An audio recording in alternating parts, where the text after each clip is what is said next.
প্রতি গুরুবারে মিলে যত নারীগণে বুঝিয়া শুনিবে কথা ভক্তিযুক্ত মনে।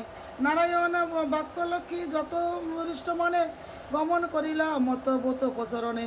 মত লোকে বিদ্যাবেশে ফেরে নারায়ণী বনমধ্য বিদ্যা এক দেখিল আপনি।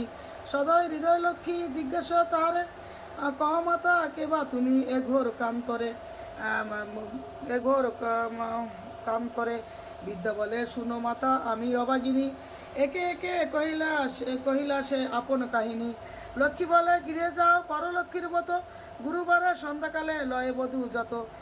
এত কহি লক্ষ্মী মাতা হইলা অর্ধস্বর্ণ। গৃহে আসি বিদ্যা করে লক্ষ্মীর পূজন। লক্ষ্মীর পূজন বোতেরে ফলেতে মিলে সাত সহদর। দূরে গেল দুঃখ কষ্ট ঐশ্বর্য বিস্তর। মা লক্ষ্মী করিলা মা লক্ষ্মী করিলা মা লক্ষ্মী করিলা তথা পুনরাগময়।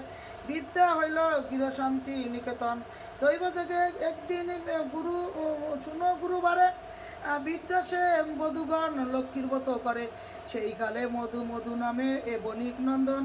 সে স্থানে উপনীতা দৈব যোগে হন। ব্রতর বিধান দেখি সাধুরতা নয়। বলে কি ব্রত ইত্যে কিবা ফলদয়। হেন বাক্য শুনি বলে বিদ্যা গুরু বধূগণ করি লক্ষ্মীর ব্রত যাতে মানস পূরণ। ইহা শুনি মধু বলে কি করি অহংকার যেজন অভাবে থাকে সে বুঝবে উহারে। অর্পিত বচন লক্ষ্মী সহিতে না পারি সন্ন্যাসারা করি দ্বারে ফেরায় বাড়ি বাড়ি। বহুকাল পথে পথে ঘুরিয়ার পরে উপনীতা করাইলা বিদ্যা সে দ্বারে। হেরে মধু লক্ষ্মীর ব্রত করে বধূগণ স্মরণ হইল তার পূর্বের বিবরণ। বুঝিল পড়িলা কেন এ ঘোর বিপাকে। অহংকার দোষে লক্ষ্মী তেজিলেন মুখে।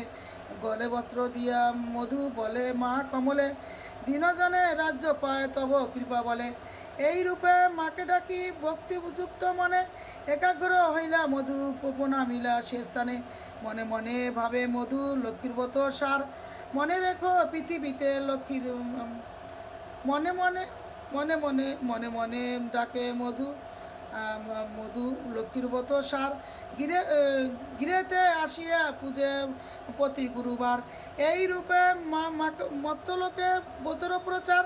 মনে রেখো পৃথিবীতে লক্ষ্মীর ব্রত সার। ইতি বৃহস্পতিবারের ব্রত কথা সমাপ্ত।